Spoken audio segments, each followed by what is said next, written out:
আসসালামু আলাইকুম রহমতুল্লাহি ওয়া বারাকাতুহু। সম্মানিত দর্শক,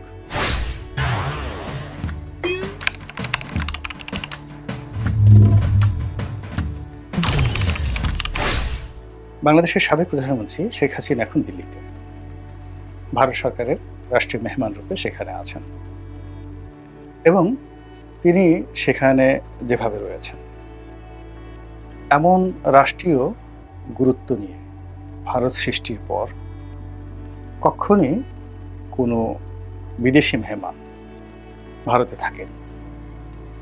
চীনের সঙ্গে জিদাজিদি করে তিব্বতের দালাই লামাকে ভারত আশ্রয় দিয়েছে এবং চীনের সঙ্গে জিদাজিদি করে পশ্চিমা দুনিয়া তাকে, যাকে বলা হয়, বৌদ্ধদের অবিসংবাদিত নেতারূপে গ্রহণ করেছে। কিন্তু দালাই লামার ব্যাপারে ভারতের সকল রাজনৈতিক দলগুলো, মিডিয়াগুলো কখনোই এখন শেখ হাসিনার পক্ষে যে অবস্থান নিয়েছে তার 100 ভাগের 1 ভাগও তারা সেই সমর্থন ব্যক্ত করেন। শেখ হাসিনাকে ভারতে আশ্রয় দেওয়ার যে বিষয়টি, এটি কেবলমাত্র নরেন্দ্র মোদীর ইচ্ছার বিষয় নয়। এর সঙ্গে ভারতের সকল রাজনৈতিক দল, যারা ক্ষমতার দিল্লির নিয়ামক, কংগ্রেস, বিজেপি, এই সকল দল, এর বাইরে বিভিন্ন প্রদেশে বড় বড় যে দলগুলো রয়েছে, তারা সবাই সম্মিলিতভাবে বৈঠক করে শেখ হাসিনাকে আশ্রয় দেওয়া, প্রশ্রয় দেওয়া, এই সকল বিষয়ে তারা সিদ্ধান্ত নিয়েছে। তারপর এই শেখ হাসিনার সঙ্গে ভারতের সম্পর্ক, আওয়ামী লীগের সঙ্গে ভারতের সম্পর্ক এবং এই মুহূর্তে ডক্টর ইউনূসের সাথে ভারতের অসম্পর্ক, খারাপ সম্পর্ক, এবং ডক্টর মোহাম্মদ ইউনূসের এই সময়টি কেন ভারতের জন্য ভয়ঙ্কর, বিপজ্জনক, তা নিয়ে অবিরতভাবে ভারতীয় গণমাধ্যম যে প্রচার চালাচ্ছে, প্রোপাগান্ডা চালাচ্ছে, এবং ইতিমধ্যে তারা বেশ কিছু গুরুত্বপূর্ণ সিদ্ধান্ত নিয়েছে। তারা ভিসা বন্ধ রেখেছে, সীমান্ত বন্ধ রেখেছে এবং অনেকগুলো, বিশেষ করে গাড়ির যে যন্ত্রাংশ, এগুলো রপ্তানি বন্ধ রেখেছে। বোঝার চেষ্টা করুন, আমাদের দেশে যে ট্রাকগুলো চলছে, টাটা, অশোক লেল্যান্ড, তারপরে সুজুকি, মারুতি, এরপর মোটরসাইকেলের যে বাজার, মোটরসাইকেলের বাজার অলমোস্ট 99%ই বলতে গেলে ভারতীয় কোম্পানিগুলো দখলে। সেটা ইয়ামাহা বলেন, হুন্ডা বলেন বা রয়্যাল এনফিল্ড বলেন, পুরোটাই এখন বন্ধ করে রেখেছে। এরপর আমাদের দেশে যে ইলেকট্রনিক্স মার্কেটগুলো আছে, সেই ইলেকট্রনিক্স মার্কেটের বড় বড় যে ব্র্যান্ডগুলো, আমেরিকান ব্র্যান্ড যেমন ওয়ার্লপুল আছে, ইভেন কোরিয়ান ব্র্যান্ডগুলো, চাইনিজ ব্র্যান্ডগুলো, তারাও অনেক প্রোডাক্ট এখন দিল্লি থেকে বা হলদিয়া বন্দর থেকে শিপমেন্ট হয়ে বাংলাদেশে আসছে। তো এই জিনিসগুলোতে তারা বাধা সৃষ্টি করেছে এবং তারা শেখ হাসিনাকে ফেরত দেবে না, সরাসরি বলে দিয়েছে। এখন এই বিষয়গুলো নিয়ে আমাদের দেশে খুব গুরুগম্ভীর সিরিয়াস আলোচনা হচ্ছে না। আমাদের দেশে কি নিয়ে আলোচনা হচ্ছে? সমন্বয়করা কয় দফা ঘোষণা করলেন, তারা সংবিধানকে কিভাবে ছুঁড়ে ফেলে দিবেন, তারা কিভাবে গণভবন থেকে শেখ হাসিনাকে তাড়িয়েছেন, কিভাবে তারা হাইকোর্টের বিচারপতিদেরকে পদত্যাগ করতে বাধ্য করেছেন, এবং কিভাবে তারা আগামীতে ডক্টর মোহাম্মদ ইউনূসের উপর নিয়ন্ত্রণ প্রতিষ্ঠা করবেন এবং কিভাবে বঙ্গভবন থেকে জনাব চুপ্পু সাহেবকে তাড়াবেন। এই বিষয়গুলো নিয়ে পক্ষে বিপক্ষে নানা আলাপ আলোচনা হচ্ছে।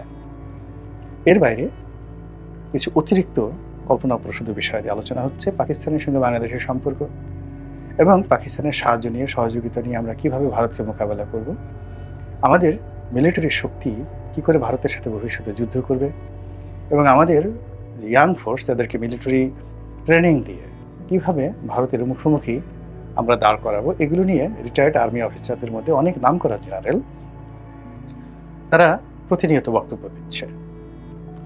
এবং বাংলাদেশে কালেমার পতাকা, লা ইলাহা ইল্লাল্লাহু মুহাম্মাদুর রাসূল, এই কালেমার পতাকা উড়ছে পথ করে, এবং ফিলিস্তিনি জনগণের পক্ষে এখানে যুদ্ধ করার জন্য একটা বিরাট জনমত তৈরি হয়ে গেছে। এবং যারা ধর্মীয় সংগঠন রয়েছেন তারা নিজেরা আলোচনা করছেন যে আল্লাহ রাসূল হুজুর পাক সাল্লাল্লাহু আলাইহি ওয়াসাল্লাম যে হিন্দুস্থানে মুসলমানদের যে বিজয় সূচিত হবে গাজওয়াতুল হিন্দ, এটি যে ইঙ্গিত দিয়েছেন ওটি শুরু হয়ে গেছে এবং এটি বাংলাদেশ থেকে শুরু হবে এবং বাংলাদেশ থেকে এটা সোজাসুজি দিল্লি হয়ে আফগানিস্তান হয়ে পাকিস্তান হয়ে একেবারে বাইতুল মুকাদ্দাস পর্যন্ত পৌঁছে এরপর মক্কা মদিনা পর্যন্ত পৌঁছে যাবে। তো বোঝার চেষ্টা করুন 18 কোটি মানুষের মধ্যে যদি এটা বিরাট অংশ এইভাবে চিন্তা ভাবনা করে তাহলে কি পরিণত হতে পারে। অবাক করার ব্যাপার হলো যে একটা সময় মধ্যযুগে পৃথিবীর সবচেয়ে বড় একটা সাম্রাজ্য মুসলমানরা প্রতিষ্ঠা করেছিল মধ্য এশিয়াতে, যেটির নাম ছিল খাওয়ারজম ডাইনেস্টি। ওই সময়টাতে তারা ছিল পৃথিবীর 1 নম্বর যাকে বলা হয় পরাশক্তি, আজ আমেরিকার মতো। আজকে রাশিয়ার একটা বিরাট অংশ, সমগ্র মধ্যপ্রাচ্য, ইরান, এরপর চীনের বিরাট অংশ, এই যে এখনকার যে উইঘর মুসলিম দেখেন, এই পুরো এলাকাটা খাওয়ারজম ডাইনেস্টির আন্ডারে ছিল।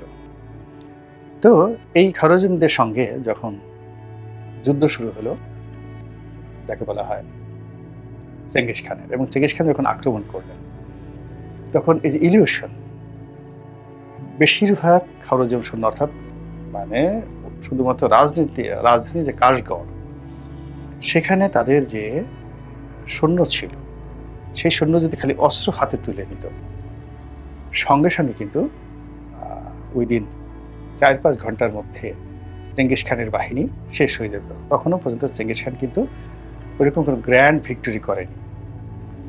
খাওয়ারজম ডাইনেস্টির বিরুদ্ধে তার প্রথম যুদ্ধ জয় তাকে গ্র্যান্ড ওয়ারিয়ার হিসাবে প্রতিষ্ঠিত করেছিল। এবং সেখানে মধ্যযুগের সেই যে মুসলিম যারা জনগণ ছিলেন এবং ওই যে কাশগড় যে শহরটি চারিদিক দিয়ে তখন ওয়াল দিয়ে ঘেরাও করা ছিল, তারা সবাই বিশ্বাস করতেন যে ইয়াজুজ এবং মাজুজ যে সম্প্রদায় তারা যে বের হয়ে এসে তাদেরকে আক্রমণ করতে পারে যে কোনো সময়। এই কথাটা মনে মনে তাদের একটা বিশ্বাস ছিল এবং বিশ্বাসের কারণে যখন চেঙ্গিস খান এখানে এলো এটা একটা অভাবিত বিষয় ছিল। তারা কল্পনাও করতে পারেনি যে এত বড় একটা সাম্রাজ্য আমেরিকাতে যদি এখন এই মুহূর্তে ভুটান আক্রমণ করে আমেরিকা দখল করে ফেলে, ঠিক ওইরকম একটা ঘটনা ঘটেছিল। তো যখনই সেই তাদের ওয়ালের কাছাকাছি পৌঁছে গেল তখন তারা মনে করলো যে এরা ইয়াজুজ এবং মাজুজের আক্রমণের শিকার হয়েছে। ভয়ে সবাই তলোয়ার ছেড়ে যার যার মতো করে পালানো শুরু করল। তো মানুষ যখন এই কল্পনা দ্বারা পরিচালিত হয় তখন সেখানে অনেক বিপদ এবং বিপত্তি কাজ করে। তো এই মুহূর্তে আমাদের বাংলাদেশে ইসলামী আন্দোলন, ইসলামী খেলাফত, তারপরে শেষে ইসলামী হুকুমাত, দিল্লি দখল, দিল্লি বিরোধিতা, ভারত বিরোধিতা, এই সমস্ত নিয়ে যে সকল প্রচার এবং প্রোপাগান্ডা হচ্ছে তার 0.01% কোনো বাস্তবতা নেই, কোনো কিছুর বাস্তবতা নেই, শুধুমাত্র কল্পনা থেকে আপনার ইচ্ছা মতো আপনি কল্পনা করছেন, গান কবিতা রচনা ওভাবেই হচ্ছে। বাস্তবতা হলো যে আমরা যখন এরকম কল্পনা করছি দিল্লি দখলের, দিল্লির সঙ্গে যুদ্ধ করার, তখন দিল্লি কিন্তু বসে নেই, তারা এটা খুব সিরিয়াসলি গ্রহণ করেছে, ভেরি সিরিয়াসলি গ্রহণ করেছে।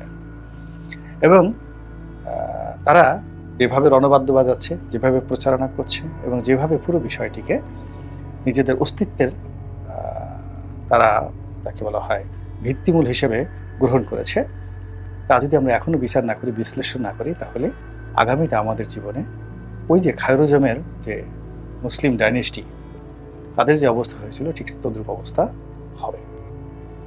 এখন শেখ হাসিনার ব্যাপারে ভারতের কিন্তু খুব বেশি যাকে বলা হয় আগ্রহ ছিল না, এবং শেষের দিকে অর্থাৎ জুলাই আগস্ট বিপ্লবের এই সময়টিতে সম্পর্কটা একেবারে তলানিতে চলে গিয়েছিল। তো ভারত মূলত শেখ হাসিনাকে গ্রহণ করেছে ভালোবাসার জন্য নয়, তাদের পররাষ্ট্র নীতির কারণে, এখানে তাদের বিনিয়োগের কারণে, তাদের 7 সিস্টারের নিরাপত্তার কারণে, পাকিস্তানের কারণে, চীনের কারণে এবং আমেরিকার ইনফ্লুয়েন্সে। তো এই সমস্ত কারণে কি হলো, আমরা এই বাংলাদেশে যত বেশি নড়াচড়া করছি, দিল্লিতে শেখ হাসিনার গুরুত্ব তত বাড়ছে, হোয়াইট হাউসে শেখ হাসিনার গুরুত্ব তত বাড়ছে, এবং ইংল্যান্ডে, ফ্রান্সে, পুরো ইউরোপে আওয়ামী লীগের গুরুত্ব বেড়ে যাচ্ছে। তো এর ফলে কি হলো, ভারত এখন প্রকাশ্যে বলে দিতে পারছে যে কোনো অবস্থায় তারা শেখ হাসিনা কে। এখন শেখ হাসিনা কিন্তু শুধু শেখ হাসিনা বলে না, ভারত বলে শেখ হাসিনা জি। আমরা যেমন মোদিজি বলি, তারা শেখ হাসিনা জি। অত্যন্ত respectable, your honourable, your Excellency, এটাকে হিন্দিতে তারা শেখ হাসিনা জি বলে প্রকাশ করার চেষ্টা করছে। তারা কোনো অবস্থাতেই শেখ হাসিনা জিকে ফেরত দেবে না। তারা বলছে আমাদের শেখ হাসিনা। তারা আরও অনেক কথাগুলো বলছে। তো এই বিষয়গুলোকে কগনিজেন্সে নিতে হবে। আমি এখানে বলছি 7টি কারণে তারা শেখ হাসিনাকে ফেরত দেবে না। প্রথম কারণ হলো যে তারা যদি শেখ হাসিনাকে ফেরত দেয়, প্রথমত ভারতে মনে হবে যে ভারত একটা দুর্বল রাষ্ট্র এবং বাংলাদেশের ভয়ে তারা ভিতর সন্ত্রস্ত হয়ে শেখ হাসিনাকে ফেরত দিল, যেটি তারা কখনোই করবে না। 2 নম্বর হলো যে শেখ হাসিনার কাছে তাদের অনেক গুরুত্বপূর্ণ রেকর্ড আছে। গত 15 বছর ধরে তার সাথে শেখ হাসিনার যে লেনদেন হয়েছে ভারতের সঙ্গে, কূটনৈতিক লেনদেন, অর্থনৈতিক লেনদেন, ব্যবসা বাণিজ্য, আরও অনেক কিছু।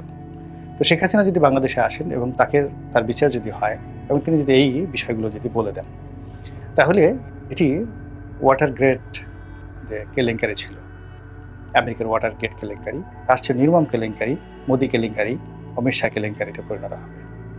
এই জিনিসগুলো কোনো অবস্থাতে ভারত করতে যাচ্ছে না। 3 নম্বর হলো যে ভারত একমাত্র বাংলাদেশ ছাড়া এই মুহূর্তে দক্ষিণ পূর্ব এশিয়াতে তার কোথাও কোনো অস্তিত্ব নেই। এবং নেপালে তার যে সমস্যা হয়েছে, শ্রীলঙ্কাতে যে সমস্যা হয়েছে, মালদ্বীপের সমস্যা হয়েছে, কিন্তু ওটার আফটার ইফেক্ট ভারতীয় ভূখণ্ডে প্রভাব বিস্তার করবে না। কিন্তু বাংলাদেশে যদি অ্যাবসলিউটলি ভারত বিরোধী একটা শক্তি এখানে ক্ষমতায় বসে যায় এবং এখানে যদি চীন ঢুকে যায়, পাকিস্তান ঢুকে যায়, তাহলে পুরো ভারত খণ্ড বিখণ্ড হয়ে যাবে। ফলে তারা এই ঝুঁকি নেবে না, কোনো অবস্থাতে নেবে না। প্রয়োজন বোধে তারা ইনসার্জেন্সি করবে, তারা আরও আত্মঘাতী অনেক কিছু করবে, পুরো তছনছ করে দেবে, তারা পোড়ামাটি নির্গ্রহণ করবে, কিন্তু কোনো অবস্থাতে এই কাজ করবে না। অর্থাৎ আমরা মজজুদ যে সফলতা দেখিয়েছেন, শ্রীলঙ্কাতে যে ঘটনা ঘটেছে, এটা বাংলাদেশের ক্ষেত্রে তারা করতে দেবে না। এরপরে 4 নম্বর হলো যে নিউ ওয়ার্ল্ড অর্ডার বলতে যা বোঝায়, অর্থাৎ এখানে খ্রিস্টবাদ, ইহুদিবাদ এবং খ্রিস্টবাদ এবং ইহুদিবাদের যে প্রভাব পশ্চিমারা করতে চাচ্ছে, এটা ভারতের সঙ্গে ভালো সম্পর্ক তাদের, কিন্তু তার সঙ্গে সঙ্গে ভারত তাদের হিন্দুইজম সম্পর্কে কিন্তু ভীষণ রকমভাবে সেন্সিটিভ।